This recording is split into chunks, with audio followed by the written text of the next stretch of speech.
Is the community launch for the Montana Food Economy Initiative. And my name's Lindsay Ganong. I'm the Grant Programs Manager at AERO, Alternative Energy Resources Organization. And I'm so glad to be here with you all. Thank you. My background is in nutrition and food systems. I've been in school food and I came to AERO in the summer of 2019, and I'm so excited for this launch day. It's been a long time coming, and we're just so glad you're all here. I'll pass it over to Michael. Hi, I'm Michael DeCellis. I've had the honor of working with AERO for the past several months with Lindsay on the MFEI projects. I'm in Livingston, Montana. I have a background in public health, food systems, and farm-to-school programming. And we have a really exciting hour-and-a-half program for you guys all today. Quick notes on Zoom. Barb was just asking this a second ago. I think we all probably know Zoom pretty well at this point, but if you don't, you have the option to mute and unmute yourself. It's on the left side of the bottom of the bar. We're going to ask you to stay muted through the presentation, except we have some great opportunities for you to ask questions and make comments throughout, so we'll definitely ask you to use that feature. If you feel comfortable, we'd love to see you on camera, but don't feel like you have to be on there the whole time. You can also click on the participants list to see who's here, and you can also chat with people that way. And if you click on the chat feature, you can chat Lindsay or I if you have any questions or comments if you don't feel like speaking up. And you can also do the reactions, which Barb was asking about earlier. You can click on the reaction tab and do a little clap or a thumbs up as you see fit. And Lindsay, I will turn it over to you.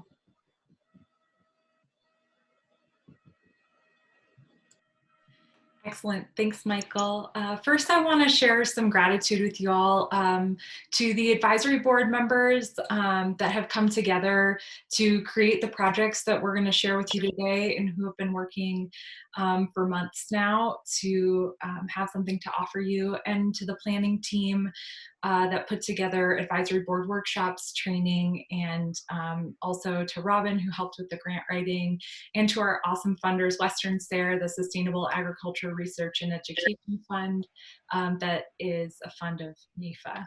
So thank you to all of those folks.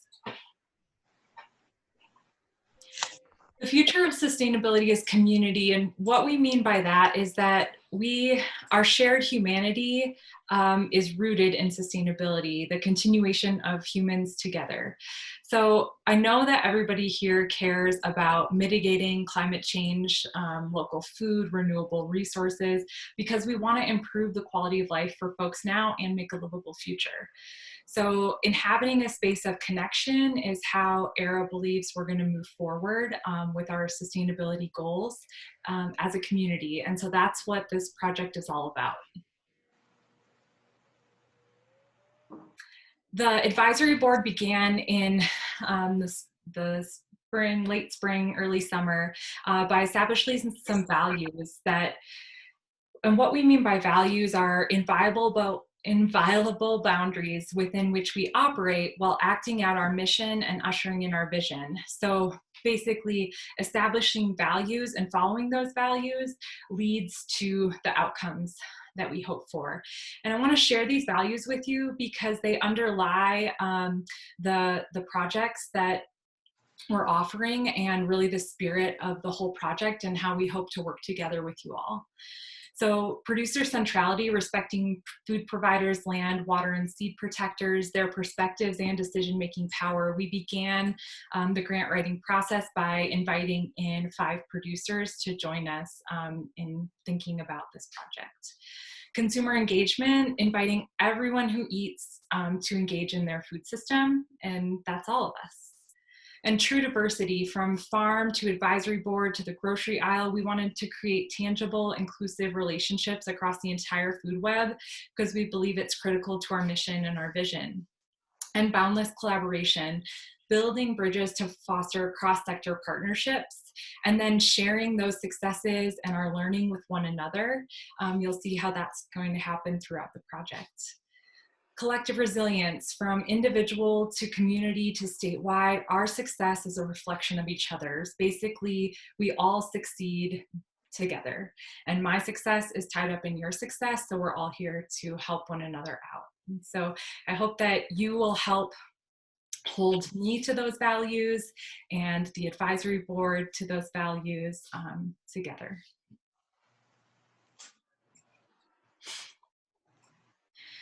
And so, as I said, the idea is that values inform our process, and the values become the outcomes. So this slide is a way to talk about our food system. The food system sectors are pictured on the left, and basically, we believe that people have the right to grow and sell food that's nutritious, affordable, culturally appropriate, and grown locally with care. Care for the well-being of the land, workers, animals, and people.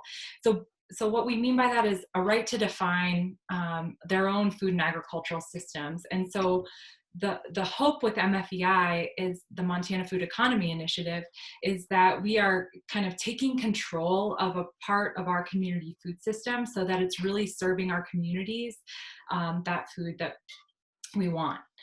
And we're here to support you in making this happen. And our ultimate goal is that we have long-term impact without Arrow's involvement, and that projects are not ultimately dependent on us, but they are designed by you and your community with the support of our MFEI mentors, and that they are really based on cross-sector collaboration, taking a look at these dotted lines between the sectors, that we're working on connecting those sectors and not working in silos.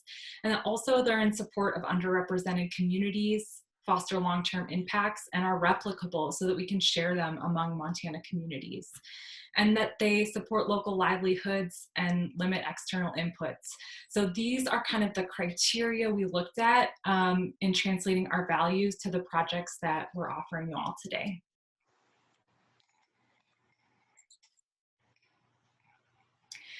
So the Montana Food Economy Initiative has kind of a three-prong approach. We began with our advisory board who joined us in the spring, and we thank them so much for their engagement, their time, their efforts, and energy. They've really spent a lot of time preparing all these projects for you, and this model for mentorship in your own community. And they have designed project frameworks that are based on the values and criteria that I shared. And so advisory board members are going to provide mentorship to communities that opt into projects. And then there are also advisory board members who aren't tied to a specific project right now, but are offering topical assistance as needed with grant writing, maybe evaluating your success, creating a video or a digital story, or other types of technical assistance. We have so much breadth, diversity of experience and background in our advisory board. We just have a really deep skill set to pull from to help you make sure that your projects are succeeding. And so next, this is where you come in. The advisory board has designed some project frameworks and some ideas, and now it's time for community-led projects for community impact. And that's where you'll all come in. And we're also recognized the leadership of Indigenous people in Montana in food sovereignty. And when we were writing the grant, began to build a relationship with the Blackfeet Agricultural Resource Management Plan.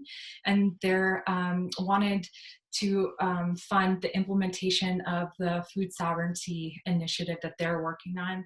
So we were able to fund Loja, who comes with knowledge and experience with Indigenous food systems. And he's going to take some time today to tell us about the Montana Indigenous Food Sovereignty Initiative that he's working on. So thank you, Loja, for being here and for sharing with us.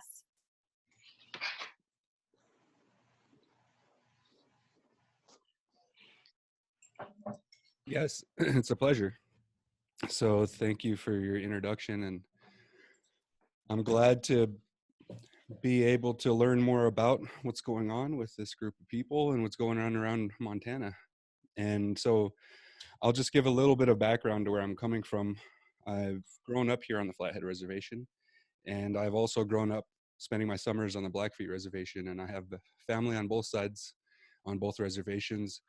But I also have family from Scotland and over from east with the Haudenosaunee people.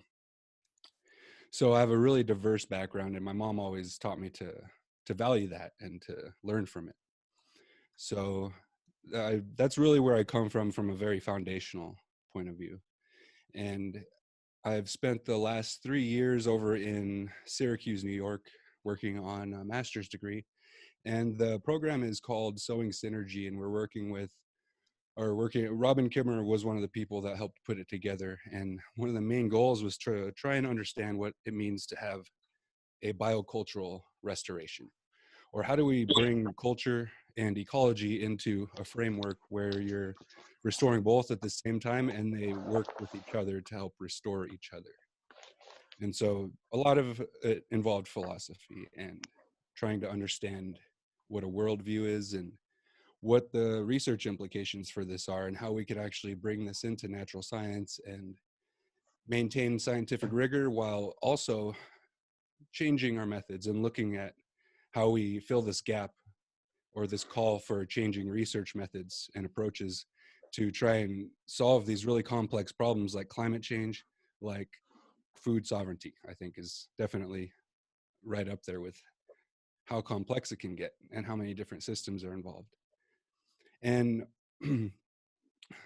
normally I like to show a visual about worldviews and things like that, but today I just want to say that that is one of the big guiding principles of this project, the Montana Indigenous Food Sovereignty Initiative, is to not just do it how we've been doing things, but think of it in a new way. And a lot of it has led us to thinking of things in an old way, where we're looking at recreating what used to be there, and we're just doing it with modern tools.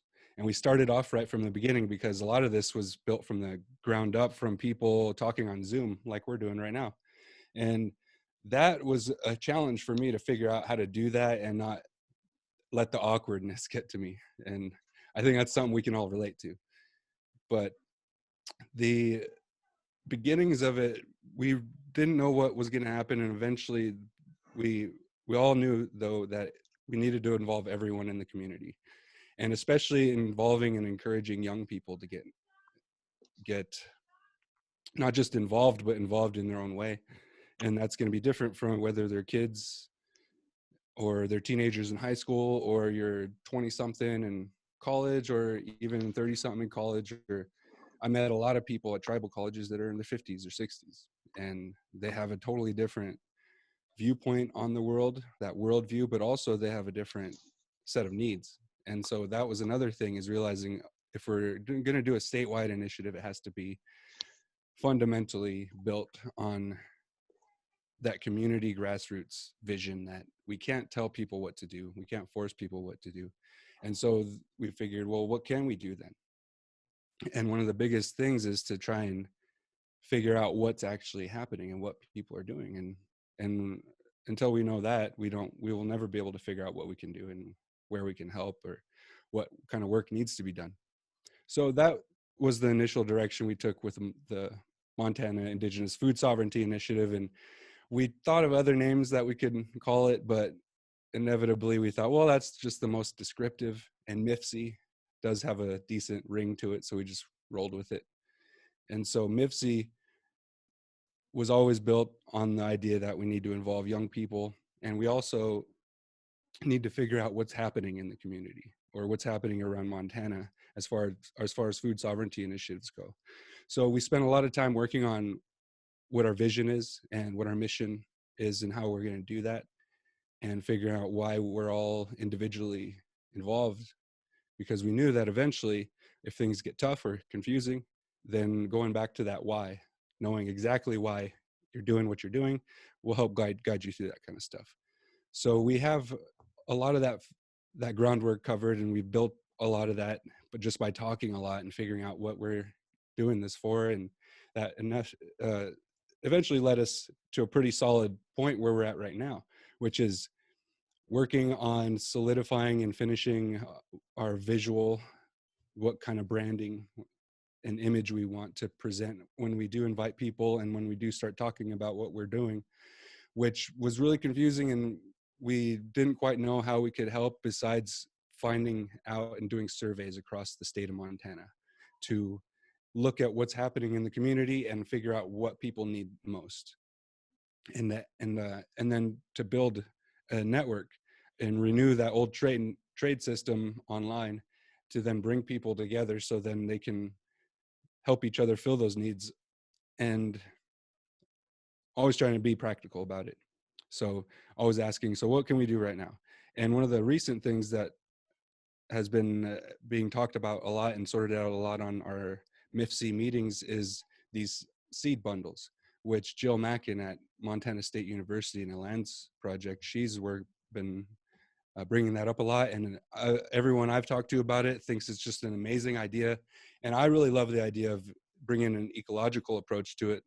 And so that's a long-term vision, but right now it's just taking a practical approach, which was another side to MFEI that was always in the back of our minds, but we never specifically addressed till recently, which is food security, and how food sovereignty issues are really tough to address unless people are being fed, unless they have food in their cupboards and they can actually have a roof over their heads and make sure their kids can survive. So that's always been there in our conversations, and the food bundles, these seed bundles, seem like a really good idea to start that process. And so right now we're working on finishing our image and getting a logo and getting this one project finished. And then the next step is, again, it's still very much in its early stages, and we're still bringing in more people, anyone that wants to be involved. And it's being led by young Indigenous people, mostly here on the Flathead Reservation, but there's a lot of other folks over across the state in different places. And our goal, although we don't have many people from the various reservations in the 12 tribes around Montana, our goal is to eventually have people involved from every community and every Indigenous community.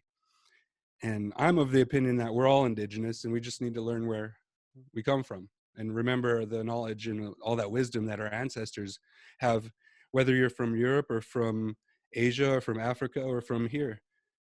We all have something to learn from each other, and we all have something to teach each other. So although this is an Indigenous-led initiative, it's not exclusive to Indigenous people, and eventually that's the goal, is we just want to have sovereignty. And it's tough to have sovereignty unless you can share with your neighbors and unless you can learn from your neighbors, because it's like diplomacy 101, I think. So that's really where we're at. It's tough to say exactly what it is, but the major thing is to renew these trade networks between the different tribes around Montana and to do it in as practical a way as we can, and to feed people first. So it's not just the sovereignty initiative, but somewhere in there's maybe written in really small text, it says security also. You just got to use your imagination. So with that, I'll go ahead and pass the mic over to someone else. And if there's any questions that people have, I'll be on the call till the end so people can ask. And like I said, it involves everyone. So anyone that would like to come to the meetings, they're every Tuesday at 2:30 Montana time. And we typically only go an hour, but sometimes some of us will stay after, but they're about an hour every Tuesday, 2:30. And you can either leave me your email, or you can reach out to me through email. And Lindsay, she has my email and all my information if you want to contact me that way. You're more than welcome to. So again, thank you. It's a pleasure. Question in go the ahead. Yeah. chat about, could you say a little more about the seed bundles? Yes, I can. The seed bundles, excuse me, is really a time-sensitive thing, and a lot of it has to do with funding that's about to run out. And the idea is to create bundles of seeds packaged that will work well together and grow well and are suitable for this climate here in Montana. And we realize that depending on whether you live here in the Flathead Reservation, which has a lot of different, it's very diverse in the different ecosystems and the different soils and stuff. But if you're in the eastern part of the state, it's a totally different story. So trying to customize them and tailor them to the people that are ordering them is one of the goals. But the major long-term goal is to have a system set up to where we deliver these seed bundles from local seed gatherers and producers. And they also participate in putting them together and deciding what goes in the bundles. But then pairing that with curriculum and a step-by-step guide on how to grow these seeds into maturity and how to get them producing everything, and including everything from the soils and how that all works, and how different plants need different soils and things like that, all the way to potentially starting your own business and selling the products that you've worked so hard to grow with your own hands. And so we haven't developed the curriculum yet. So right now we're just trying to get a package put together of plants, and not all of them are necessarily going to be indigenous varieties, but that's the long-term goal, is to have all these plants be indigenous plants that can produce food for people, and have them be paired ecologically. So where they kind of like a food forest. I'm not sure if you've heard of that concept, but where it's a layered system where they can all benefit each other in some way, whether it's through lighting and shade, or whether it's through the soil and or water, things like that. And so having that product delivered with the content and pairing those things together into seed bundles is the long-term vision. But right now we're just trying to get it done so we can have something that we've done and accomplished and been able to get out and feed some people somewhere. And so far there's been limited success. In other ways, in some things that Jill Mackin has been doing at MSU, reaching out to people, trying to help them with their gardens, doing these things called resiliency gardens, which are very, it's just a different take on community gardens. And so that's where it's at right now. We haven't gotten it to the stage where it's fully packaged as the indigenous seed bundles with the curriculum that would go with it, but we've done a lot of talking, and we've just, as of this week, developed a committee to now start putting all that together, now that we've decided that we're going to pursue that and make it happen. And the first set of bundles are to be ordered and finished by, I believe, next week. And then we'll go from there to see how successful it goes and how well it works with the people that get them. Excellent. Thanks so much, Loja. Appreciate your work and sharing it with us, and the invitation as well. Yes, it's my pleasure. Okay. So I'm going to talk to you guys a little bit more about some of the pilots and ongoing projects we have. We're going to have a lot of our advisory board members start to present on these and get a little bit more information about what all these look like. I wanted to share a little bit about one of the projects that we have ongoing, and this is in our Montana food donation piece. This project showcases how MFEI values can be used to create the process that will deliver on the desired outcomes. So some of these pieces that we're talking about is what Lindsay mentioned earlier of the values. And this is a project with Velikas Farms, which is in Havre. So we've been working with advisory board member Anna Jones Crabtree, and she and her farm grows organic grains, pulses, pollinator crops, and she's starting to incorporate livestock for regenerative purposes. Anna learned that the Havre Food Bank supports about 5,000 of the Havre residents, which is a large portion of their community, and Velikas Farms decided they wanted an opportunity to give back and support the food bank's efforts.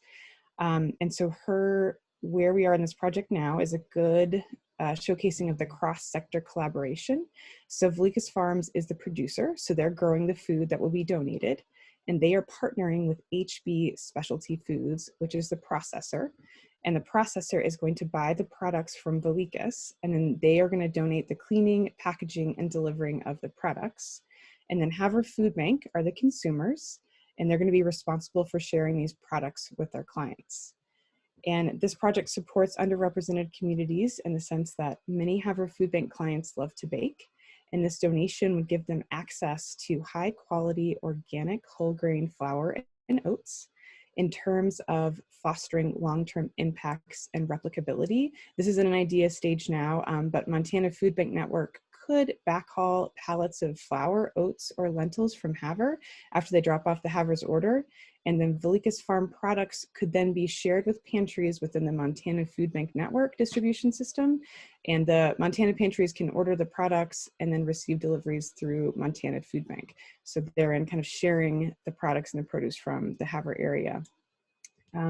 This project supports local livelihoods. So Velicus and the processors are sharing the donation with the request that the processor is supporting Velicus for the product and donating. This shares the risk among the food system sectors between the producer and the processor. And then Velicus farms also work to limit the external inputs. So they use pollinator strips, cover crops, livestock integration to regenerate the soil. And they train beginning farmers to continue agroecological farming practices that limit off-farm inputs. So not all the projects that may be happening through the MFEI will have all of these components at all the times, but these are a good way to see how these values are showing up and what they can look like. And obviously this will look a little bit different in every single project. So Lindsay's going to share a little bit more about what the MFEI opportunity can look like and see what it may be in your community.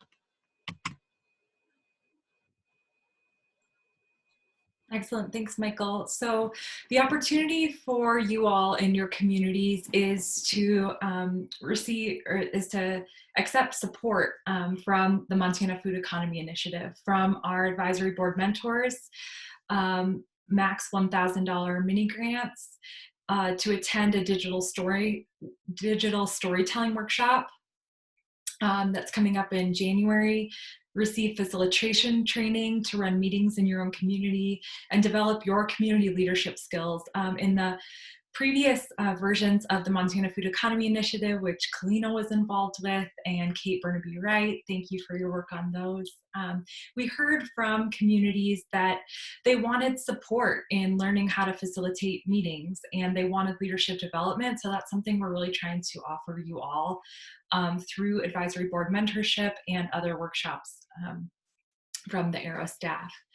And what are the outcomes? We're asking that every team that participates in a Montana Food Economy Initiative project create a 5-minute digital story to share your project with other communities. So that's why we're offering a workshop in January from Erin Shermley. She's a contractor out of Helena, and she's a lot of experience teaching basic video skills to lay people. And so our hope is that folks can use their own technology to do the filming and then drop those film clips and footage into a shared doc, and we'll help with that editing. And other outcomes are more and better cross-sector food systems relationships. We know from the previous MFEI work that making connections across the food system is one of the best and key outcomes that communities experience from participating in a project. We also want to give you access to a statewide network of local food leaders. In other words, people who are participating in these projects. And we want you to be able to complete a project that improves your community food system's resilience.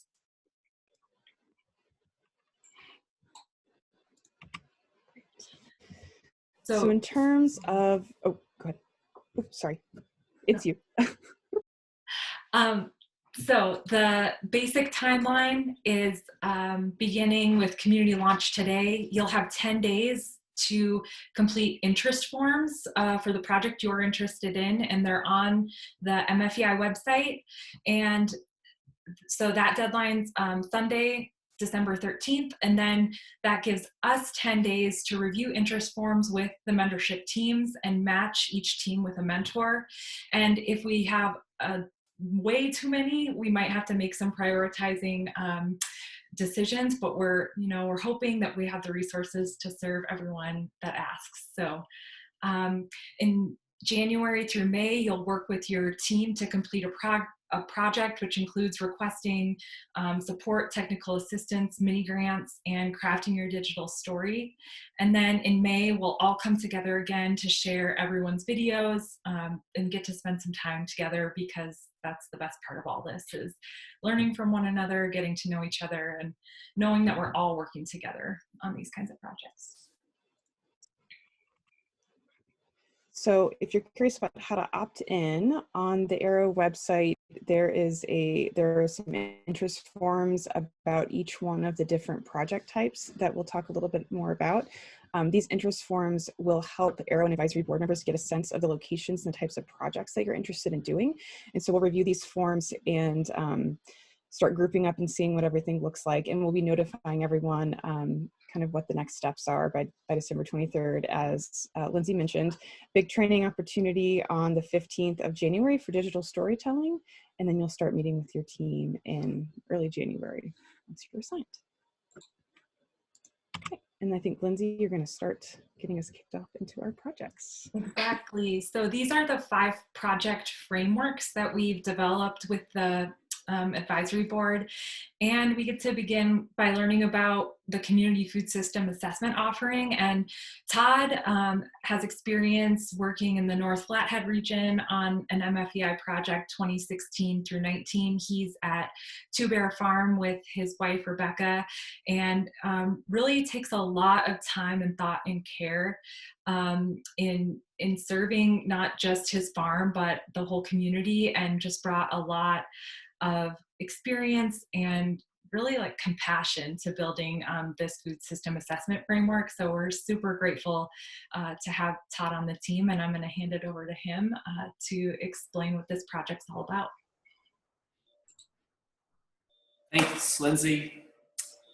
So the main project goal is the community food assessment, but before I dive into that, I think it's good to look at what a community food system is. Like, what do we mean by that term?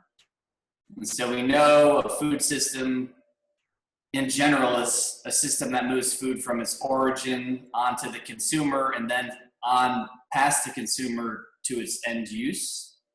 So that includes all of the inputs, infrastructure, people, relationships, policies, and laws that shape and influence that process. And so we've seen one figure. This one here is just another figure that shows the 5 sectors of any food system: production, processing, distribution, consumption, and then disposal or recovery. And it's good to know that any food system can be linear or circular in design. And so when we talk about community food systems in particular, we basically mean a well-functioning food system where all 5 of those sectors are all integrated to serve the values of enhancing the environmental, economic, social, and nutritional health of a particular place and its inhabitants. So preferably, it would be circular in design, and it would be values-based. So if you look at that graph, kind of looks like a flower. Each petal is a sector of the food system, but in the center of it all is the values that each local community agrees upon, that those are the values they want their food system to serve.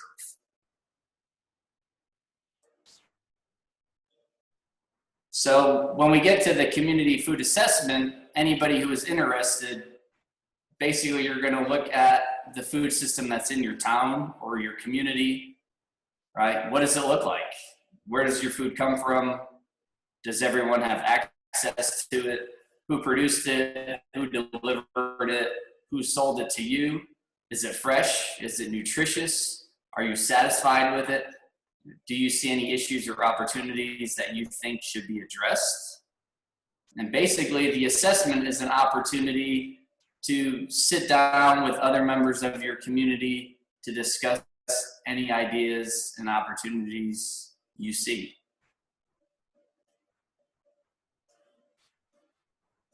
So this program, basically in 6 to 7 meetings, as Lindsay mentioned, from January to May of 2021, you basically work to build a diverse coalition of members of your community to carry out an Arrow-guided assessment. You'll define the mission, the vision, and the values that you as a community all share. You'll identify the status of the 5 food system sectors, right, and the assets that exist in your own community. So assets like education, economy, policy, equity, wellness. And then you'll take all the information, your local knowledge, and you'll use that to create a community food system snapshot. And all the snapshot really is it's a framework that allows you to map your food system as it is now. So you can highlight existing projects, programs, and resources. And then by looking at what you have now, looking at the values you want to serve, it helps you identify issues and gaps, as well as opportunities and areas for collaboration. And then ultimately, it will help you prioritize food system projects for the next phase through Arrow. So the project itself basically has, starting in the bottom right corner, it's a community coalition, right? A group of community members. Maybe it's people on this call, maybe it's other people you know of. The coalition basically is tasked with attending meetings, contributing their local information, local knowledge to complete that snapshot, working on action plans, and ultimately defining what their community sees as project success. There's the Arrow team, which provides the project framework, provides the meeting agendas and goals, ultimately guides the process, and assists with facilitation and project management. And then to help with this, Arrow is selecting and training MFEI mentors who will be present at all of the community coalition meetings, will basically help to build that coalition, and ultimately are there to guide the process and answer questions. And then the last sort of role is the local food leader, who is a member of the community coalition, someone who's sort of self-identified as a community leader or someone who wants to champion this cause. And that local food leader working within the coalition will help to build it, to find diverse representation, and ultimately help organize and lead that process.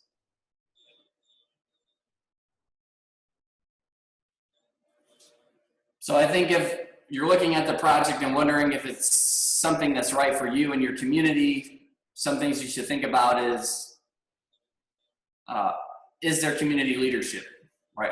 Is there a local food leader, or are there stakeholders willing to participate in this process? Do you think you can build a diverse coalition? We're basically looking for 4 to 8 community members from diverse food system sectors, ages, backgrounds, and experiences. And this can be anybody from business owners, the school food system, state and county health departments, the conservation world, MSU Extension, food pantry and food banks. Maybe it's a tech-savvy person in your community, or someone who has sort of buy-in and influence, decision-making responsibility. You can ask yourself the question of, does your community want a more values-based food system? So this is an opportunity to think about how to supply your community with local and culturally appropriate food, support local livelihood, share food more equitably, maybe limit external inputs. It can be any sort of value-based goal that you choose. And then think about, has anything like this been done before in your community? So has there been a community food assessment done in your area within the past 2 years? And so I think Lindsay and Michael have more information on this, but if you're interested, there's an interest form that people can fill out, and it's due by Sunday, December 13th. And then in signing up, it's important to think about, who are the community members that would be in your coalition? What's the size? Like, how do you define community? Is it a city, a town, a county, a region? What are the community benefits? Who benefits? Who are the stakeholders that would be part of this? And then think about, what resources do you need to pull this off, right? Who do you want for an MFEI mentor? Do you need the mini grant? Who are other partners that will be part of the process?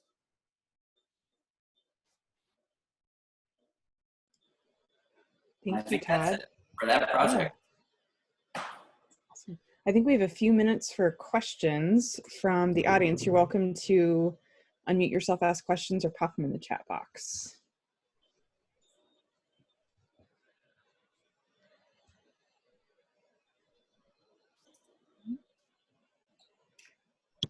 One question. Oh, go ahead. I have a question, Todd. It's Gretchen. So in thinking of the work that we already did for the Montana Food Economy Initiative and the Flathead, you know, I wonder if looking at like a more specific part of the food system or investigating something further might be good for this project, because I think that, you know, there were a lot of stakeholders that met with us you know, over the last couple of years. And I wonder if looking at the viability of a food hub or, you know, other outcomes that we had talked about would be a good use, a further use of this potential project. And I wonder what your thoughts on, or what your thoughts of that are. I think so. I think that North Flathead, you know, I guess what we call phase one that we went through, sort of hit on this a little bit. And I know that we got a bit overwhelmed with mapping our entire food system. You know, we tended to pick and choose. So I do think maybe for the Flathead, you know, drilling down a little bit to a specific idea would certainly work. I think ultimately, Lindsay, Michael, you might have some ideas on that.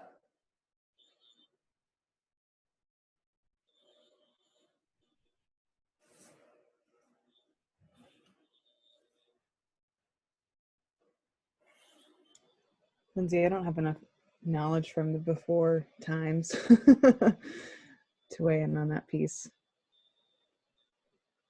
Makes sense. Yeah, I feel like we could continue that offline too. I don't have a great idea of what happened up there either, but I know that I'm happy to talk with you, Gretchen, and kind of see if this is the right one for you.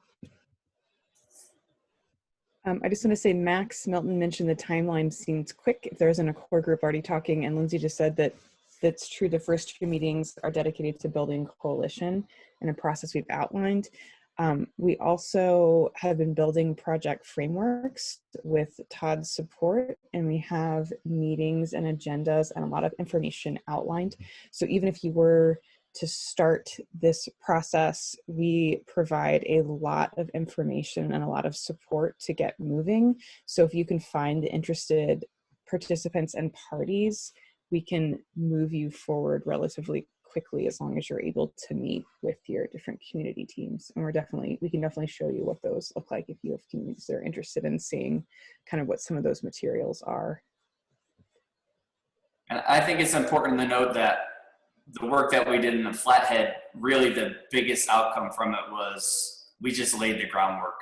Even though that phase of the project had a unique goal, really the biggest benefit was that we built a coalition and we started having discussions. And those discussions continue, even though the project ended, those discussions continue today. So it's not like the 6 to 7 meetings is the end of it. You know, that's this part of it, but it's certainly, I think the goal is to create a foundation to work from into the future.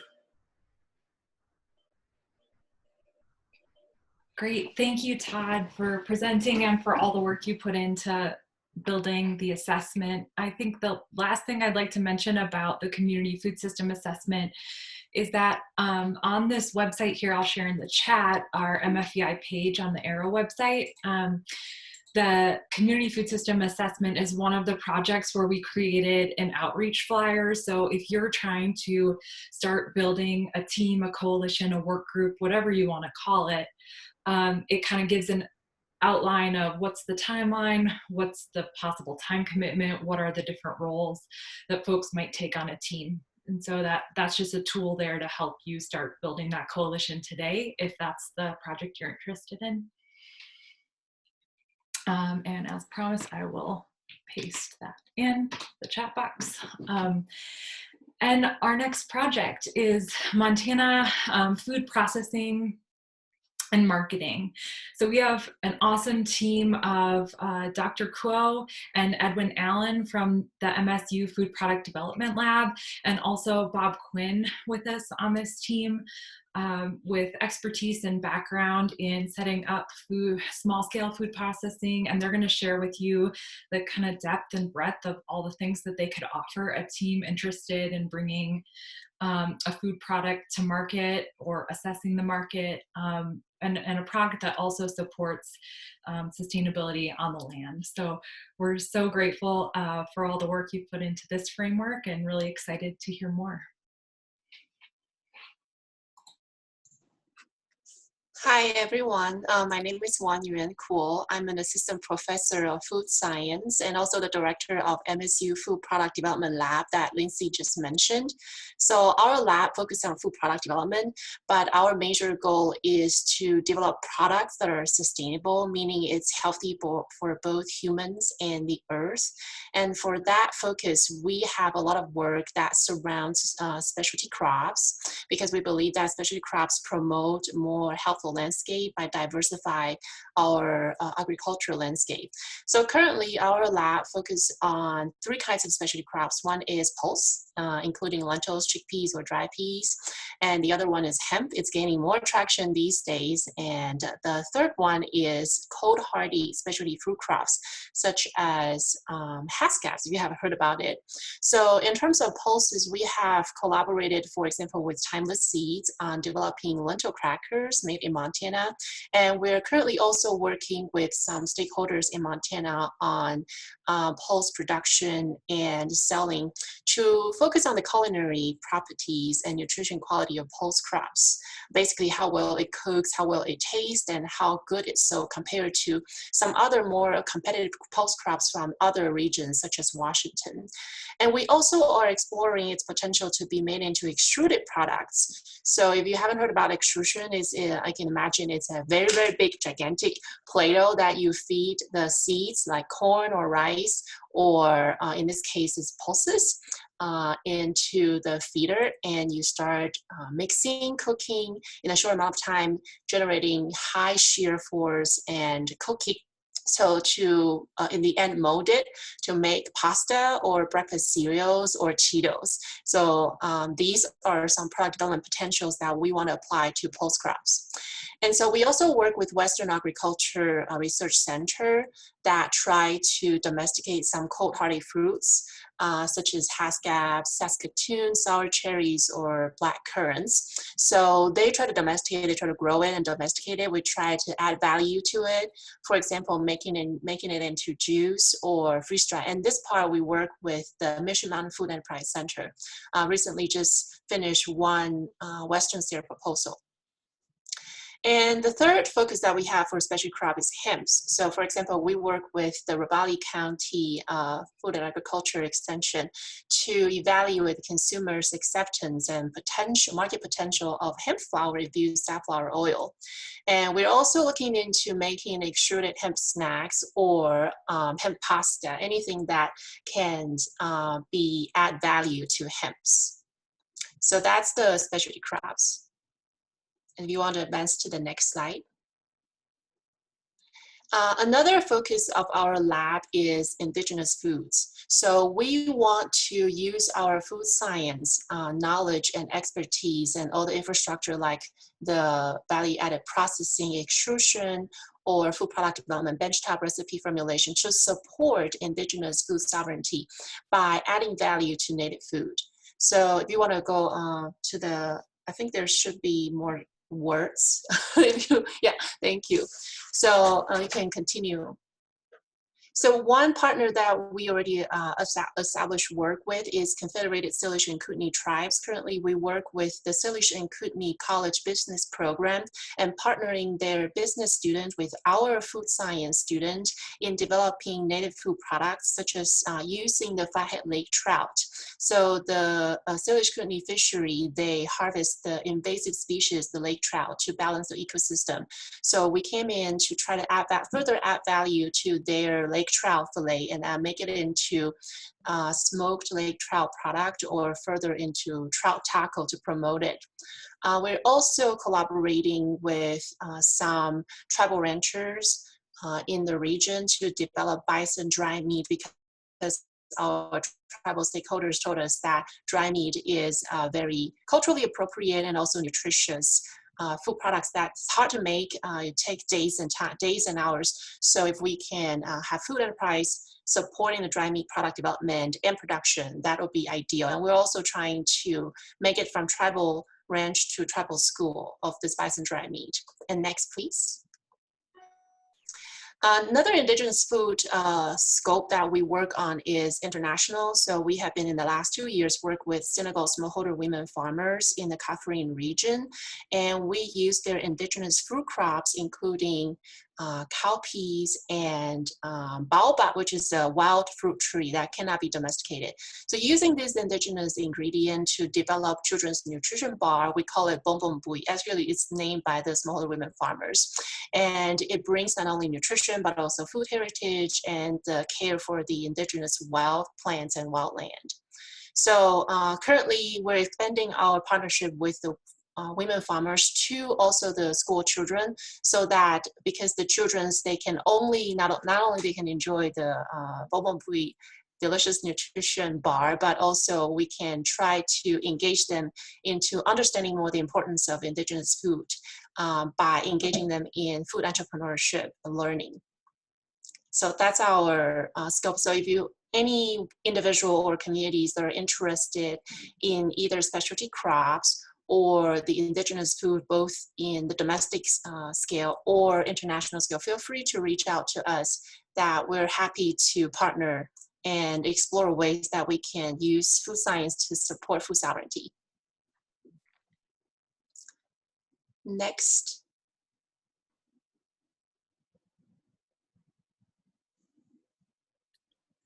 All right, I'm Bob Quinn from Big Sandy. We're in north central Montana and quite close to Rocky Boy Reservation. And I've been working with my friends, the Rocky Boy Reservation, for 7 or 8 or 9 years now on what has evolved now into a food sovereignty program.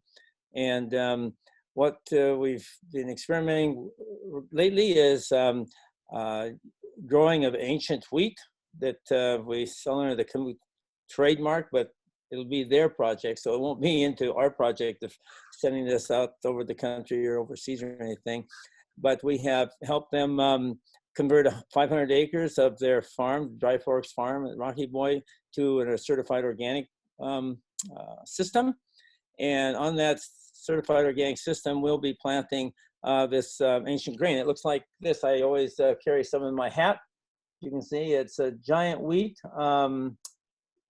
I try to carry it near to my heart as possible, and the hat is as close as I can get, you see. So anyway, I carry it up there, and it's a very nutritious grain. And we've done a lot of research and published papers on it, and particularly studies with diabetes. And as modern wheat doesn't really do anything with diabetes, and maybe it aggravates it a little bit, this ancient grain actually moderates it and lowers blood sugar, lowers cholesterol, lowers insulin resistance. So it has a big advantage for people with diabetes. And we all know that the incidence of diabetes on the reservation is quite high. And so if we could add something or add a food to their normal diet that would help mediate that, it would be a big help. So that's what we're trying to do. And we've got a flour mill now that we have purchased with grant money that we've received over the years, and it's just been installed in the last few weeks at Stonechild College. And so we're ready to start milling the grain into flour on the reservation, so that we're growing a food that's going to be milled into flour growing the grain, it's going to be milled in the flour and then distributed out. And the project that we're going to be looking at for the MFEI support is a project to introduce this flour in terms of making flat bread, fry bread. And we'll also be using organic high oleic safflower oil to fry the bread in, which is a very healthy oil for your heart. And we will be incorporating with our project a video presentation, as it's already been mentioned. So we're really, after years and years of effort, we're starting to get close to the end of the first project, and we're very excited about that. Thank you, Bob. So in summary, the types of support that between Bob Quinn and our lab can offer through this work includes product development. So Bob Quinn, of course, this leader of organic agriculture, he is more than happy and willing to coach you from transitioning to organic production systems. And like I said, in our lab, we do specialty crop research, the product development, sensory testing, market exploration for specialty crops such as hemp, cold hardy fruits, or pulses, or any kind of specialty crops. And we also offer extrusion services, which will start next spring. Bob can also offer the assistance of small-scale processing. Our lab focus also offer our expertise to help improve the quality and competitiveness of the current Montana food products. For example, we partner with some smaller companies to improve their current product recipes so that they can be more competitive in MSU's culinary services procurement. And in addition to product development, we can also offer assistance in marketing and research. So our lab works on market research for the acceptance, the consumer's willingness to buy and purchase intent, all these kind of market navigation of new food products. And Bob Quinn also will offer his coaching on marketing distribution of current Montana food products based on his well-established experience. And of course, we also wanted to support Indigenous food by looking into opportunities for Indigenous food value-added processing and food enterprise development. One of the things that we wanted to try to do is start with foods that are as familiar as possible. So another project we're working with at Rocky Boy is potatoes. And we're introducing Huckleberry Gold potatoes, which are also have high amounts of resistant starch, and it's also good, certainly much better potato for you for diabetic purposes than most of them. So this is another way we're trying to get a foothold and getting a start into some conversion to more healthy eating and more of your own, growing your own food.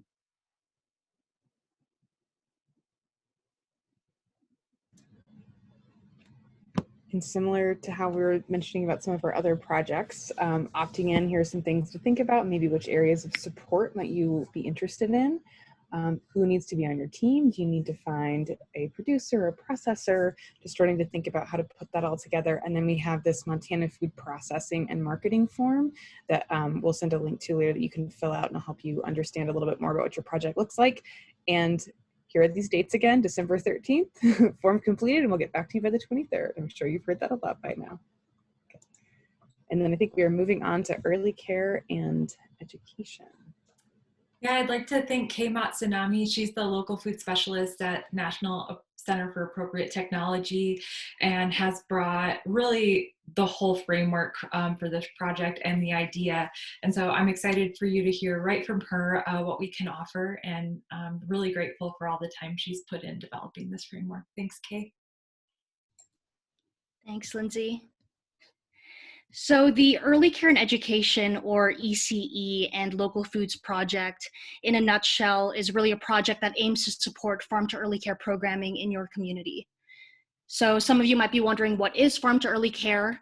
Much like farm to school, farm to early care is a set of strategies and activities that offer increased access to healthy local foods, all with the goal of supporting Montana's local food economy, helping kiddos build those positive associations with nutrition and Montanan agriculture that'll prepare them for kindergarten in the years ahead. And on this slide, we have just a couple of peeks into what a project like this could look like in your community. So that could look like feeding sites in a community collaborating with one another to arrange group purchasing agreements for local foods. That could also look like the development of classroom resources on nutrition or taste tests in agriculture. Or maybe it's starting or reinvigorating an on-site garden. Or maybe it could be increasing outreach to build that team at the community level to support your farm to early care work. MFEI mini grants could also go towards local food purchases and equipment for the kitchen or storage and gardening or kids cooking equipment. The project could also be a combination of these things, but essentially the goal here is to increase your community's engagement with local foods through farm to early care programming. Next slide, please. So now I'm going to share just a little bit about what's been planned for our pilot projects. We're working with 2 great teams at the moment in Billings and in Missoula. And our Billings team consists of 3 small family childcare and group home sites who are all participating in Montana Harvest of the Month and are interested in buying local foods, as well as the Yellowstone Valley Food Hub. So the focus of this project, as determined by those providers on our team, is twofold. First is to leverage their existing partnerships with one another as family childcare sites and group home sites by group purchasing local foods through the Food Hub. And secondly, to take part in accredited culinary skills training courses with a focus on preserving local foods. Our state licensing in Montana doesn't allow providers to home can their garden harvests, which is a challenge for folks like these who are really garden focused farm to early care champions who really want to make the most of what they harvest and keep their programming going all year long. So supporting their partnership with the Yellowstone Valley Food Hub and also that food preservation training is a part of that approach to finding a solution to that. Our Missoula team consists of the YMCA preschool, who also participate in Montana Harvest of the Month, and who currently order their food through the Missoula Food Bank for their food purchases for their snacks and lunchtimes. And the focus for this project, similarly to the Billings team, is to leverage that existing partnership to create a group ordering system for local foods. Now, there are a couple of benefits to group purchasing, which is why you're seeing it in both of these projects. Firstly, it spreads the cost of delivery fees across multiple buyers. It also allows these smaller food service sites to continue procuring the small quantities of food that they actually need, while also allowing them to qualify for cheaper wholesale prices. And lastly, it'll increase that access to local foods by making the most of those existing distribution networks and their storage capacities by splitting those orders across several sites. Now, as far as how MFEI, I'm still actually on that slide. Thanks, Michael. As far as how MFEI can support these projects, mini grants are going to be put towards subsidizing those group purchases and purchasing those foods that the providers decide they'd like to procure locally. So beef, poultry, greens, microgreens, etc. We'll also be leveraging our state level connections with the Montana Farm to Early Care Coalition to promote or offer those accredited culinary skills training courses. Next slide, please. So what I just mentioned, those are just some of the ways that MFEI can offer support to farm to early care programming in your community. MFEI can also support those in-classroom garden or experiential activities. It can provide staff support for scratch cooking or taste tests and local food preservation, like I mentioned. It can also provide supplies and equipment for cooking or gardening and food storage and education through mini grants up to $1,000 each. And lastly, MFEI can also offer technical assistance regarding parent and community engagement or grant seeking, resource management, or that food procurement and preparation piece as well. Next slide, please. Thank you.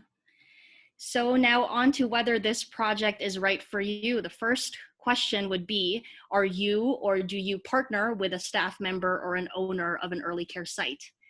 And please note that this project is really for all types of ECE settings. So whether that's preschools, childcare centers, family childcare homes, Head Start, early Head Start, programs in K-12 school districts, farm to early care is really adaptable to all of these different types of environments. So we really encourage programs of all shapes and sizes to consider applying. And the second question would be, do you have the time for the project? So that entails completing a farm to early care interest form to identify your project focus.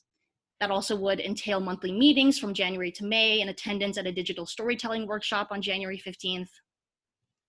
And lastly, does your program or a program you partner with have an interest in increasing local foods through its meals or education programming. To that, I just want to add that this program, this project, pardon me, does not care about how experienced or inexperienced your site is in farm to early care. So whether you are,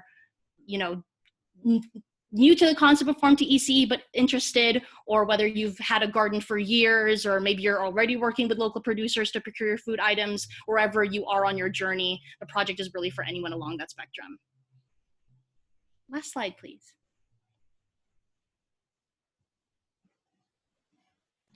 I think that's the last one. Oh, really? Okay. I think maybe I think the last slide would just had some dates and stuff. So I guess I can just reiterate that the Farm to Early Care Interest Form has to be completed by Sunday, December 13th. And that form will really be helpful to us because it'll tell us which project activities and focuses among the things I've mentioned your community might be interested in pursuing.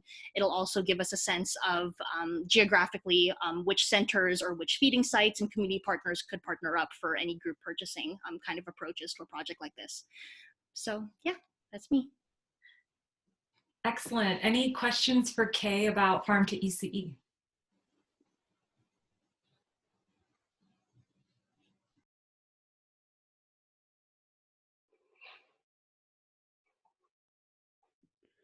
I have a question. Hey, Max. Yeah.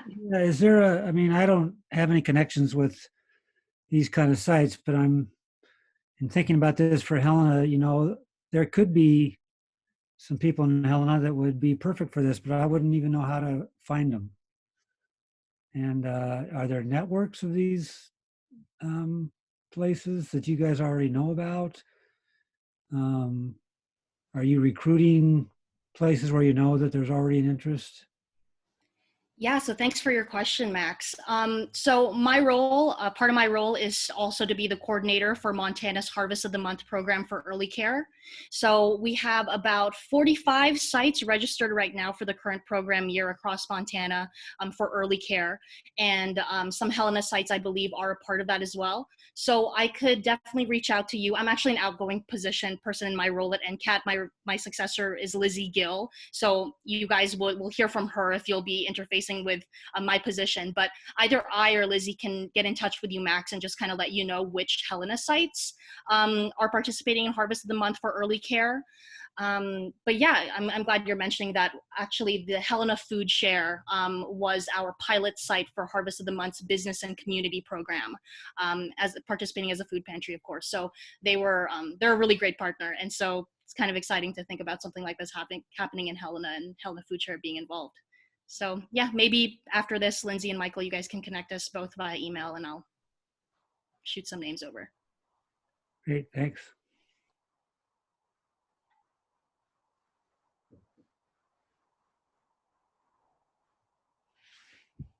Great. Thank you so much, Kay. And thanks for your question, Max. We'll have more time at the end for all types of questions too. I want to move us on to our next project introduction. This team is the Renewable Energy and Inputs team, and it includes Mark Judeman, who's a longtime Aero board member and just tireless supporter. Also, Susan and Lynn Cliff. Lynn's done a project for us, and Susan joined us from a Ranch Apprenticeship project, and they've all been putting in a lot of work to figure out how we can meet community needs with this really broad interest of renewable energy and reducing off-farm inputs. And so I think this will be a really exciting one that a lot of folks will have interest in. So thank you all. I'll welcome Mark to get us started. Thank you, Lindsay. I just want to say I'm really grateful to be a part of this great team with great leadership from Lindsay and Michael, and working with the other great folks that are involved as mentors and advisors for this.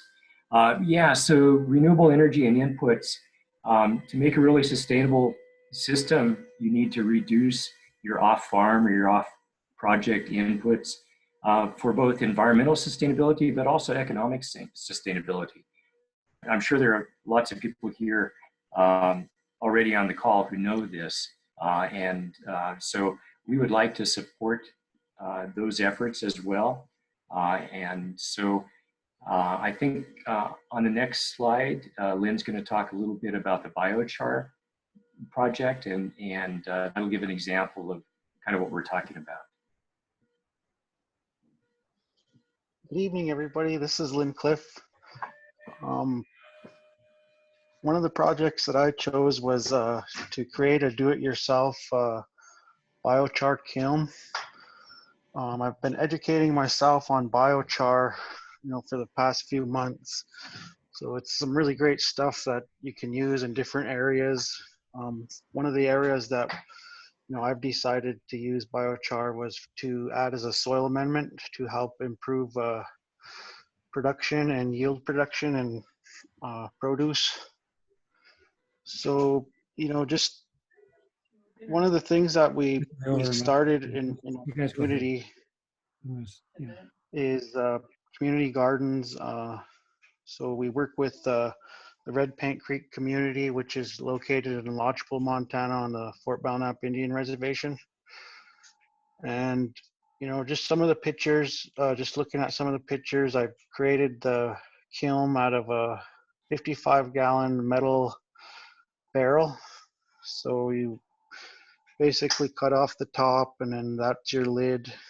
And then you get a 30-gallon barrel and cut the top off of that. And your 30-gallon will go inside of your 55-gallon barrel. If you can see that first picture there, you see that small barrel inside of there with a little bit of wood on top. So you basically put the smaller wood. I've learned to not put so much big wood in there. I was trying to put little bigger pieces, so I figured out on my first burn that the pieces need to be a little bit smaller, so the gas coming off the fuel will turn it into the biochar. Just needs, like, the airflow is very important. So by creating that do-it-yourself kiln, it's got a small 4-inch pipe. I think that's a 6-inch pipe coming out the top there. And just drilling holes on the bottom of your 55-gallon can so your airflow will come up. And when you got good airflow, you could tell that there will be no smoke coming off of out of the chimney pipe. So it'll be just, you'll just see heat waves coming out. So one of our next goals is to eventually build off of this and capture that energy that's coming off the heat, coming off the fuel, the biomass, to help heat some of our, we have a wallapini that we built, or, we have some greenhouses that we would like to help heat those greenhouses. And as you can see, there's the finished product, the biochar. And from there, you have to activate it. So that's another key thing, is to activate the biochar, which there's different ways you can do that. One of the ways that I was working with was the chickens. I have chickens at my house, so just throwing the biochar in the chicken coop, there's many beneficial things that just throwing it in there will help keep the odor down. So with the chickens, the chicken poop, will get on the biochar, so your fertilizer, and it activates your biochar for you by putting in that fertilizer into your biochar. And as you can see, there's some finished product from the chickens. I just changed that out a few weeks ago, and put some new biochar in there. And there's also other ways that probably this spring we will we'll activate the biochar with we have a lot of night crawlers in our garden, so we'll use those night crawlers in our garden to basically lay your biochar out and get some green grass clippings, and you mix it 50-50, and you just lay it out, maybe a thin layer, maybe about 2-3 inches, and put some cardboard over it and just wet it down. those night crawlers will come, they'll go in there and they'll just do their magic, the castings, they'll activate that biochar for you. So that's another key project that we'll be working on this spring. And also, like for the chickens, I noticed there's also another spin-off from the biochar is like the chickens, you could put it in the chicken feed to help the chickens' stomach, to get the pathogens out of their stomach from, because you know how the chicken coop gets a lot of chicken poop in there. So you want your chickens to be a little bit healthy sometimes, and cleaning that out and then putting that biochar just a little bit in their food will help. It'll suck those pathogens out of their stomach and help them as well. And some of the other spin-offs that we're working with the biochar is we're working on another project in the community here to help filter our water for drinking water. So that project there will be finished hopefully by spring. It's just basically gravity fed 2,100 gallon tank, going down to 4 50-gallon barrels, which will be filtered with biochar and sand. So they'll be filtered 3 times before it comes out to your last barrel. That's one of the projects that we're working on. And let's see, we've done a few burns. We had to do a few minor airflow adjustments to add more air to come through the can. So the ultimate goal is to just keep improving. Hopefully one day we can get a bigger kiln, so maybe search for more grants and hopefully capture that energy that comes from that to help heat our greenhouses. So so that's always good when you could kind of grow a little bit, a few more months out of the year is of our goals here, to try to get a few more months or maybe even grow year round one day. So that's what we're working on. If anybody has any questions, or feel free to ask, or maybe reach out after. Lindsay has my email. So that's the project. And I just want to say thank you. And sounds like everybody else is doing some great projects out there.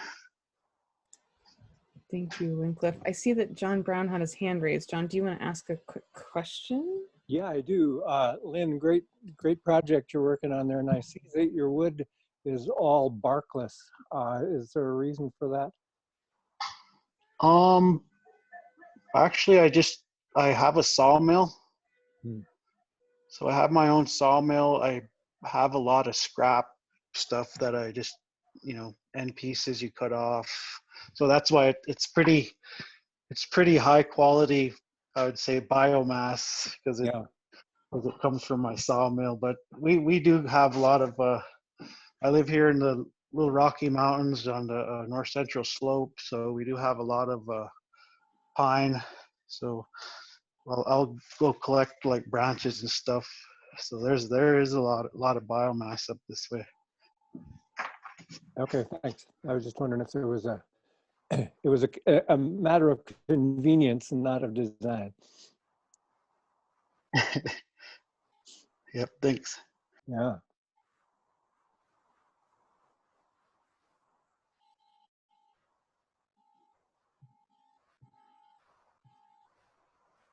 Are we on Susan now to talk about I think I talk about the project roles in the next slide. Okay.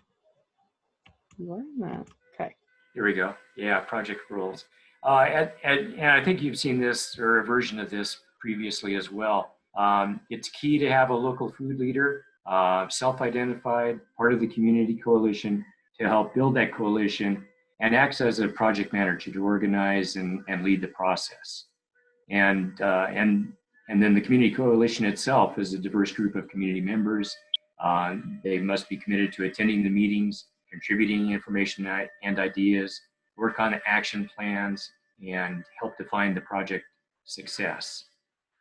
The Aero team will provide support as needed and help make connections. And then your MFEI mentors in the input space will help you build the coalition as well. Will help facilitate community meetings and will guide the process and answer questions. And we may not also always know the answer to these two questions, but there are a lot of folks that we can connect you with. Again, many of those folks are here on the call, perhaps as also acting as advisors for other groups. And then I think Susan would like to talk next. Okay, yeah, so the types of projects that we might be able to help with are rooted in the kinds of experience that we have access to or have personally. And but like Mark was saying, there's just quite a variety of experience. So the directions we could go are kind of endless. So Mark has some experience with solar, wind, and geothermal energy setups. And while the time frame and the monetary support that that this project has to provide might not contribute to actually building a setup, if we could help with assessing energy efficiency and doing some research and feasibility studies about what setup might work best for you. So then there's also the option of doing some actual training and implementation with projects like vermicast or vermicomposting. Like Lynn was saying, we could help you set up a biochar kiln. We have some folks that know how to, seed saving is not something that's very easy. It's really time consuming and takes a lot of experience. And we have people that know how to do that. We have people that know how to set up water conservation systems and help with creating new systems for fossil fuel reduction. And then again, so like Lynn was talking about with extending a season with some of the byproduct of something like a kiln. We have a lot of other systems and ideas for season extension, which is critical in a place like Montana. And then again, we can help with things like finding grants for larger products or projects, or helping you write that grant, or helping you create budget sheets and things like that to figure out how to take real steps towards reducing inputs. So yeah. So is this project right for you? We're looking for an audience. You are the audience. You would like to build a team of folks who are working in or considering working in food systems, from production to retail, who have influence in operations. So this isn't just for producers. Any part of the food system has an opportunity for reducing inputs or contributing to the reduction of inputs.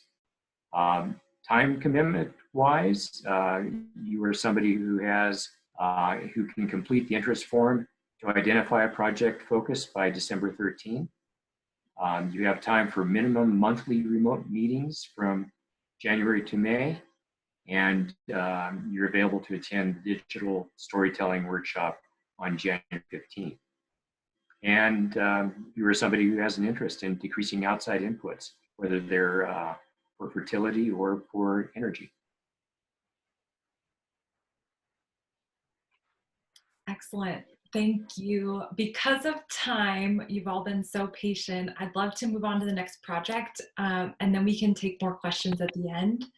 And this all will be recorded if someone has to drop off, but I encourage you to stick with us for our last project presentation. Thank you, Mark, Lynn, and Susan. That was great. And we've got Kate Burnaby-Wright with us today to tell us about the Montana Food Connections, helping producers feed their communities. And I think she brought some other folks with her too. So Kate, welcome. Thanks for being here. All right, thank you. I am still a little bit upended from traveling this evening, so my camera's not working. So I'm going to speak without you being able to see me, and I hope that's okay. Yeah.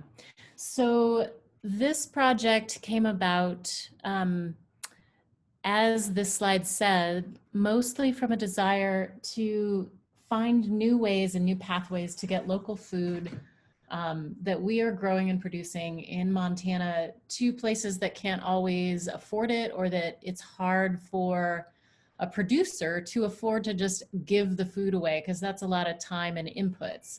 And so how can we as a community come together and find new ways to not put that burden on our farmers or that expectation, but help them get healthy, good, fresh, local, sustainably produced foods to places they don't always get, like food pantries, schools, and senior centers. So the project I'm most intimately familiar with, and JC is on the call too, so I'll let her speak in a minute. It really came about from JC's vision that we have a couple of extra acres at this property, the Happel Family Farm, which is one of the partners.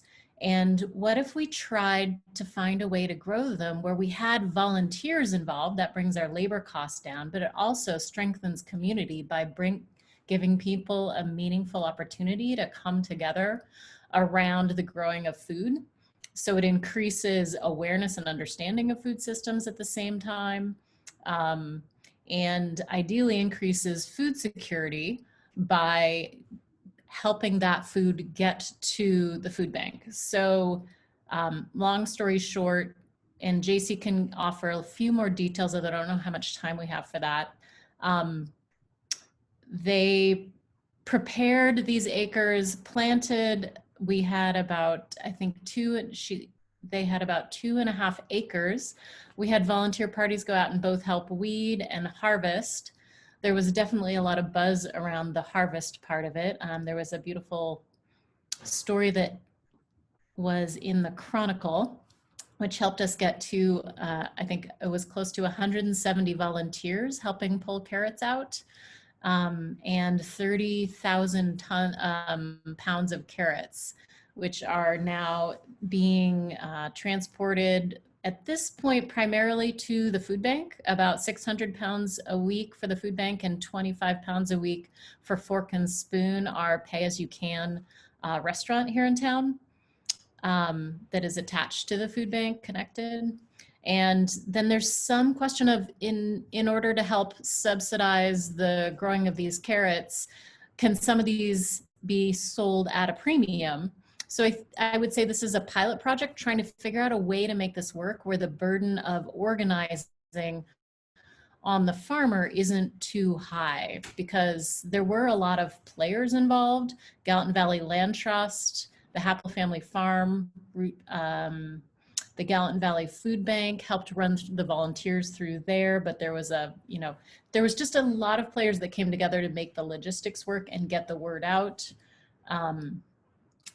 And I'm excited to see there's so many different versions of finding new ways to help farmers get their product, depending on what they grow, to new places. But tonight isn't a long conversation of that. It's just a really neat effort to be a part of.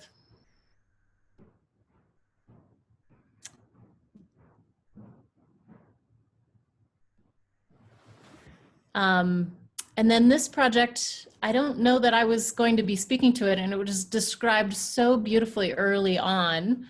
Why don't we just skip this one, Lindsay? And just like the others, I'm not going to say the same thing. Build a team, cross-sector, lots of different folks, put your little form in, and project teams will be notified. End of story. Great. Yeah, I want to recognize JC and Matt at Gallatin Valley Botanical too for getting the project rolling that Kate just described, the community carrots, and there's been so much learning that's come of that and their efforts. So just really grateful that we've been able to learn from that, and hoping that that learning will just go, you know, throughout the state, because it's such a cool concept Yeah. to let, you know, help producers feed their communities. So thank you. JC, would you like to say anything? No, I just want to say that this project just met my expectations in so many ways, and that I really did want that component of bringing people together, especially this year, to do something physical with their hands that could be giving back to their community. So I would just say, to me, that is really a key. You know, getting food to our community is a great thing, but I think a really important part of it is bringing a bunch of community together, especially now when people are having a really hard time, you know, finding a really meaningful way to put their hands to a project that helps their community. So I would just say I would encourage people to have that be part of their project.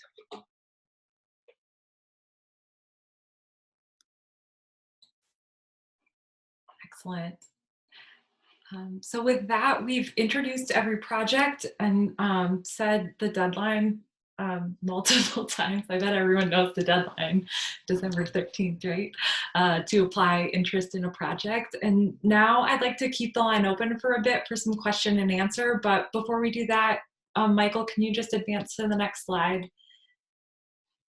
I just want to say thank you again. The advisory board has put in a ton of work, and they're so excited to mentor all the teams. Thanks everyone for attending today. To our funders, to the MFEI work that Loja and Jill are working on, and to the Arrow planning team and all our consultants. Thank you for making this happen. And I'll keep the line open for question and answer now.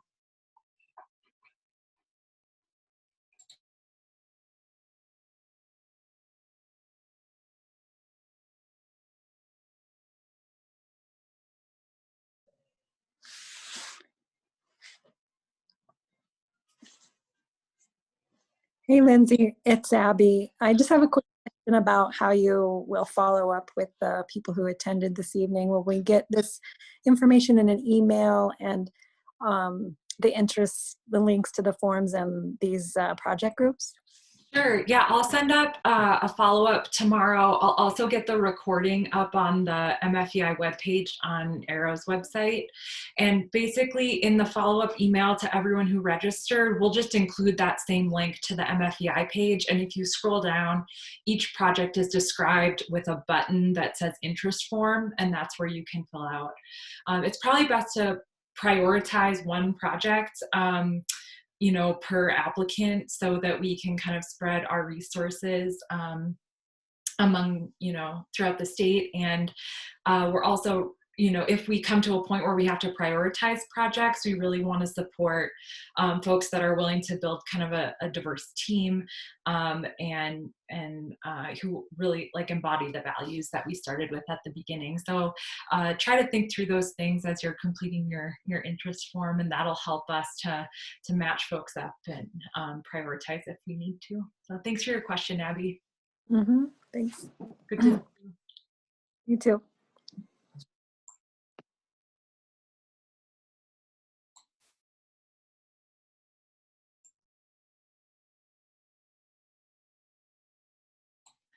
And in the chat, Loja shared his email and encourages everyone who's interested to email him if you have questions or want to learn more about MFEI or the seed bundles. And he has to sign off now, but that email's there, and I can include it in the follow-up for all registrants as well.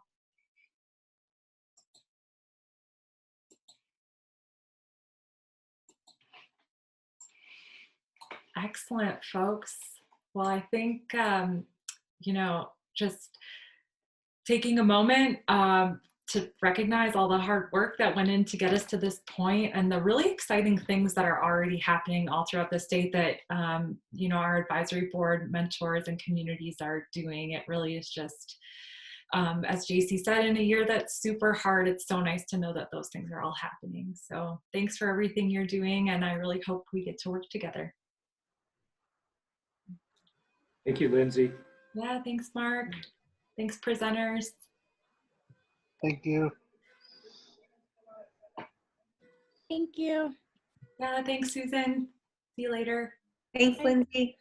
Bye-bye. Bye.